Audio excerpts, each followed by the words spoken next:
Hey Waffle Gang, I do hope you're well. My name is Mark and today we're checking out some more Reddit stories, and if you do love a Reddit story, why not consider hitting that like, subscribe, maybe that notification bell too.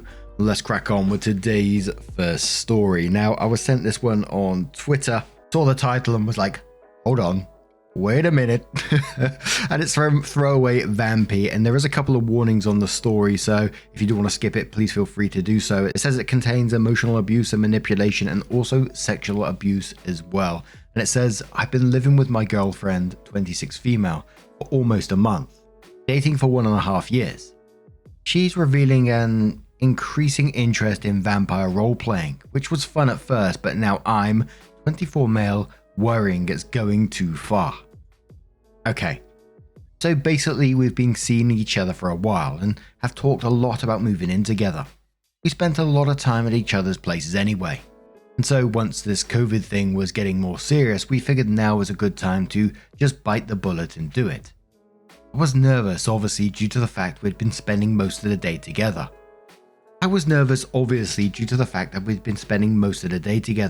Every day since we don't leave, except to go for food shopping. But I think it's a good test to see if we're okay with this. Then getting married is definitely a realistic option. Obviously, spending a lot of time alone, there is only so much Netflix I can watch, although the massive amount of weed we bought has helped a lot. I haven't smoked much since uni, but figured with this downtime, and we've been having a lot of sex. We used to be pretty active before this and have role-played in the past, and have done a vampire one before. However, now since moving in, it's been popping back up very frequently. And while it was a bit of a laugh the first few times, she's now focusing a lot more on the authenticity. I did not realize there was so much knowledge available about vampires. And not to go into too much detail, but while she's in character, she is apparently a Samgwein, S-A-M-G-W-E-I-N, which is not Elvish or Welsh apparently. I am almost always a powerless regular human, which I'm cool with, but I don't really want to do homework to prep for roleplay accuracy. At the start, it was just some light bondage and biting, which was cool, but now, more recently, it's turning into heavier duty restraints and there is more biting, which I was okay with, but after the third time of her drawing blood, I've asked her to reduce the bites. They were dangerous, it was mainly around the upper shoulder, which she was annoyed and called me boring. I now see her practicing these fancy ass knots all day. And while I can't see what she's doing on her computer, my gut is that she is researching more vampire stuff. And I should add that she has started doing more vampire stuff in her everyday life, which I thought was her doing a bit at first, but now I'm less sure. I am non-religious, but her family is Christian, I think. She was never really actively practicing, but she did have a few Jesus-y things about, like a cross necklace she wore, which I found all bundled together in a bag stuffed in the back of the wardrobe. She's still fine with garlic. What the hell? I have spoken to her several times about all this before I decided to post, but it always involves a lot of deflection and her telling me not to worry and that I'm overthinking and to just have another joint or drink. I'm just worrying that this is an escalating situation to maybe cope with the quarantine or moving in. Is there anything I should be worried about? Has anyone had a similar situation with their partner? We are entering unknown territory here, folks. Holy moly. But yeah, there's definitely a problem if, you're expressing your concerns and your boundaries, if you like, and she's saying, no, just go and smoke a joint or whatever, and that you're overthinking the situation. No, you got a boundary and that should be respected. But Salt Working comes in with some information. They said, okay, I'm going to unwrap some freaky stuff for you to digest. Sanguine, spelled S-A-N-G-U-I-N-E, refers to people who actually believe they are vampires and get life-sustaining nutrients from ingesting blood. Most of these people believe they only need a few drops to last them a while, though this depends on the person. Other people feed off pranic energy. The most vital is sexual in nature, like biting someone or taking their energy during sex. After reading your story, I have a reason to believe your girlfriend thinks she's an actual vampire and is just telling you it's a character to not be criticized. There are groups out there who believe this as well. They get donors, regular non-vampires, to donate energy or drops of blood for them. However, these groups have ethical guidelines and do not believe you can take this from people without their full consent of what's going on. You can look for resources online about this type of thing, but your girlfriend is not being open and honest. She's manipulating the situation, and I would say while she may not be physically dangerous, she is mentally. My advice, break up with her. If you like vampire chicks, make sure they are open and honest and they get your consent first. She ain't the one. Edit. Also, she's fine with garlic. Make-believe characters have a problem with it. People who believe they are vampires don't. At best, she believes she's a vampire and is manipulating you while draining you without your consent. At worst, she is mentally unstable, sadistic, and doesn't care about your consent. How well do you know her? Don't sleep with your eyes closed. Holy shit, you learn new stuff and scare yourself at the same time on Reddit sometimes. Holy moly. Elendel19 says, plenty of good advice in here, but I just want to add one important note. Human mouths are filthy, and a human bite can become a serious infection.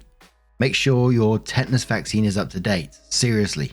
People who play and believe they are vampires don't bite each other for that reason. They cut and are very careful about sanitation.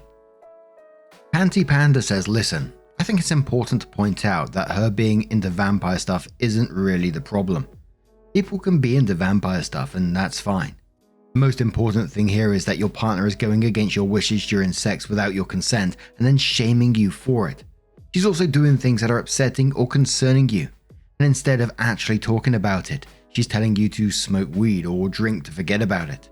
That's incredibly fucked up. If at all possible, we'd have a serious conversation about it, and if it can't happen or she doesn't want to cooperate, I would leave her.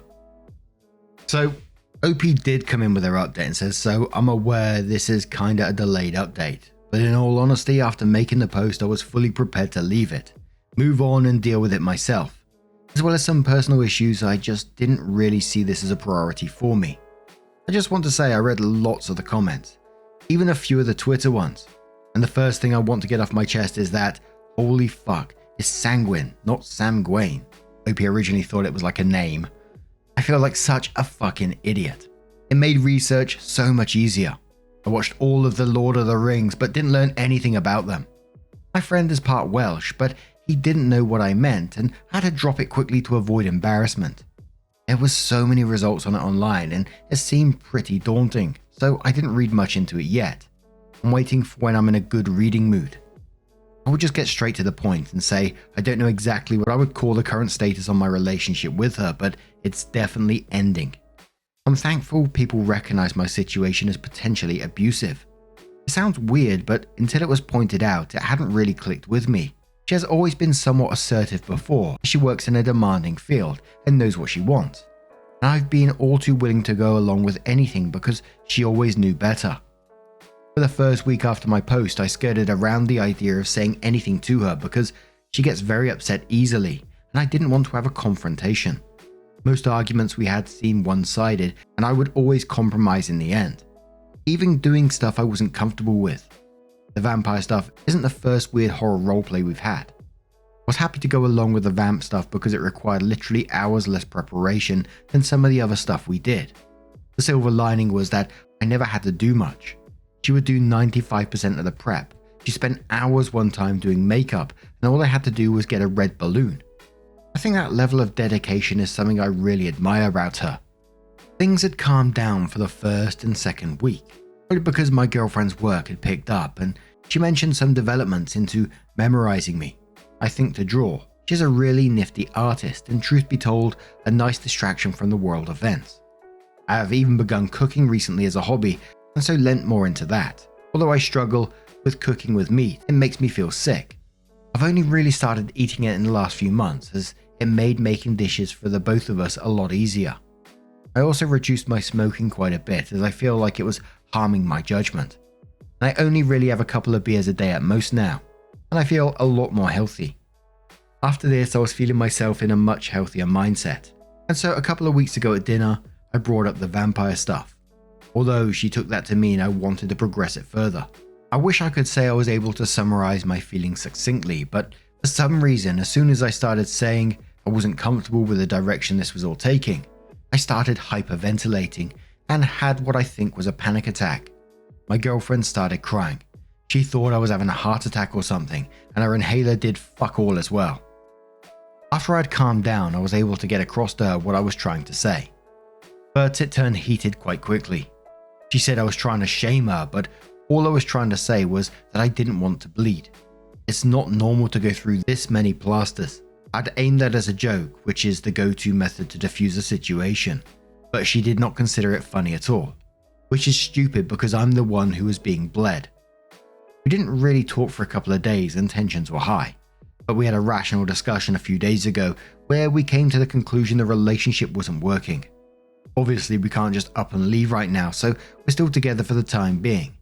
But once we can freely move about, we can split up and move away from each other. I think this is quite a healthy resolution. I'm sorry if some of you expected something more horrifying in this update, and I won't lie, some of the comments I read had me seriously worried for my life. But I know her better than you would based on a single internet post, and she is a good person. And that was OP's last post on the matter, and I hope that they did split up, because regardless of what OP says at the very end there saying that they know her better and she's a good person, it certainly didn't feel like that at the very end of this post for me.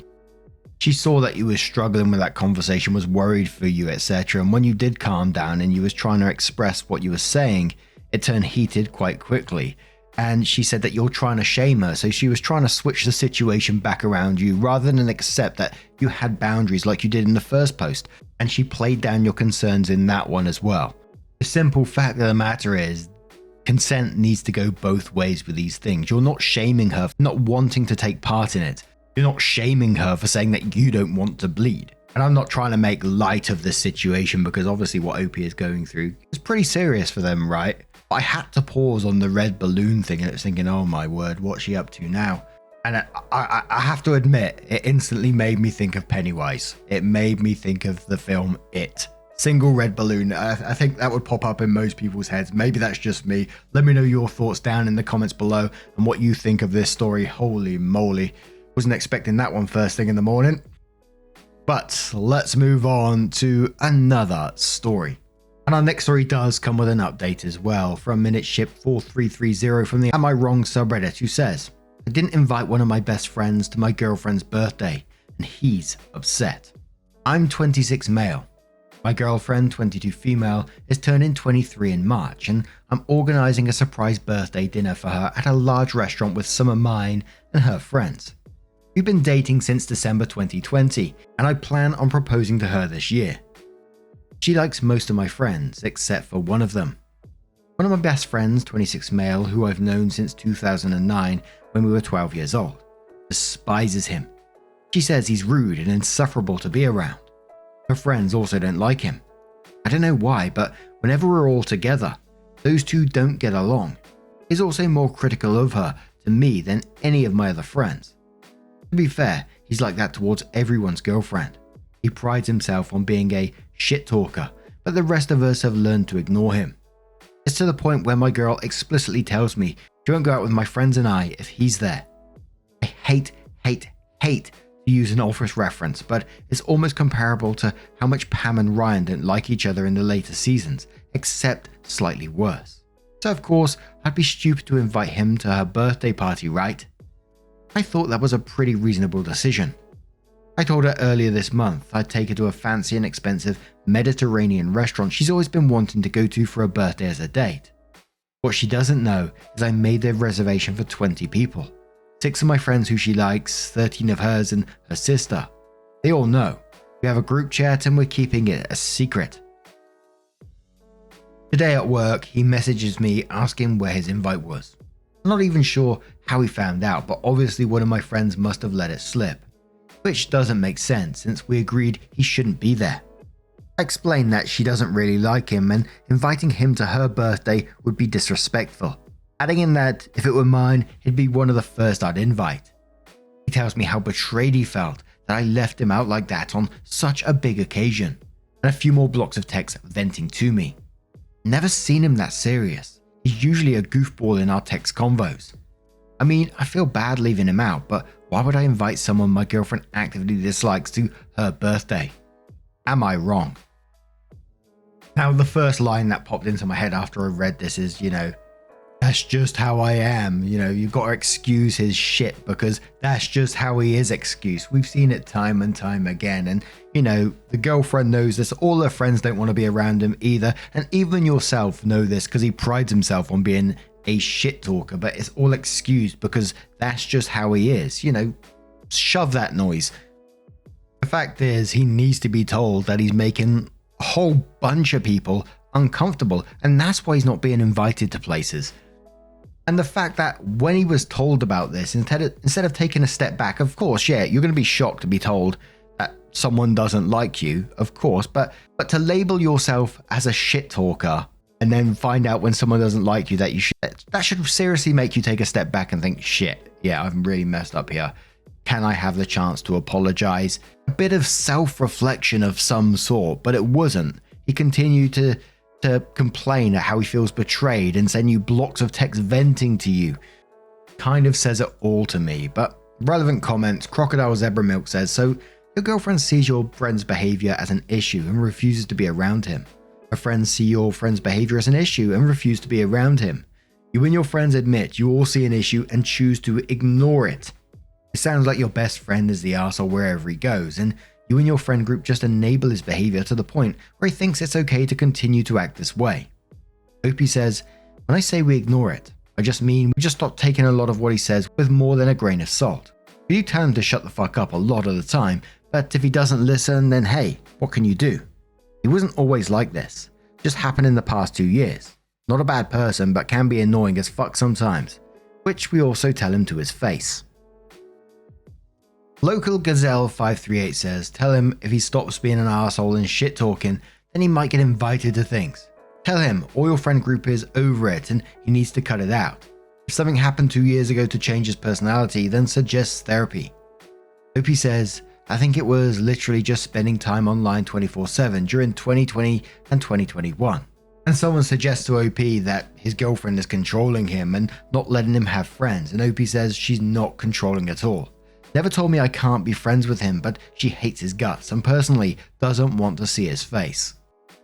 So OP does come back in to update the post and says, I work remote once a week and decided that today, because I didn't get much sleep last night and was dealing with a stressful situation, I gave my friend the time and space that he needed before giving him a call at 9 AM. I spent about a full minute apologizing for going behind his back and making him feel left out of the whole situation. Before I could continue, he apologized to me for overreacting and feeling entitled.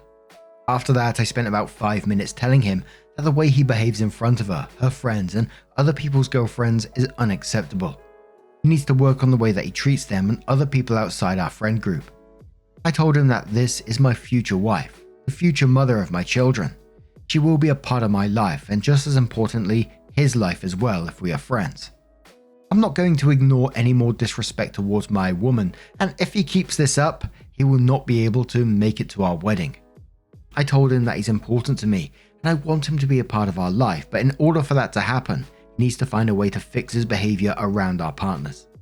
I told him he needs to apologize to her, and since she is a very forgiving and caring person, she'd be more than willing to give him another chance if and only if he swears to never cross this boundary of shit stirring again. There's a reason her friends don't like him, and we, his friend group, can respect that decision. I also told them that if he ever wants to sit down with me and talk about what's been causing him to act so childish since 2021, then I'm here for him. He gave me an equally long talk, apologizing and telling me he didn't perceive his words to be more than mere banter, although they were very clearly more than that, lol. Told me he swore to keep my girl's name out of his mouth in any disrespectful way as well. As of now, we've agreed that he should meet my girlfriend and her sister, 20 or 21 I forgot, in person and apologize to both, since she also really doesn't like him, and they had a bit of an argument the one and only time they met. He told me he sorta likes her sister. Which sorta made sense, but I told him to forget that idea since she already hates him, and the farthest he'll ever get with her is forgiveness and tolerance at this point. Anyway, that's it. Sorta boring, but I'm glad we sorted it out. He also accepted that he won't be at her birthday. Now, I'm not sure how that's going to go in the future. It sort of made me feel a bit uneasy. The fact that, the only time that sisters met him, they basically had a falling out and he's going to meet her again. And the first thing that pops into his head is like, I sort of like her. Maybe we can go out on a date. Like, dude, she hates your guts, man. Don't even go down that road. But what do you guys make of this situation? A couple of wild ones there today. Let us know your thoughts down in the comments below. And just a huge thank you for joining me today, for getting involved in the stories. Your love, your support, your time always means the absolute world to me. So thank you so much for being involved. And hopefully I'll see you in the next one. Take care and much love.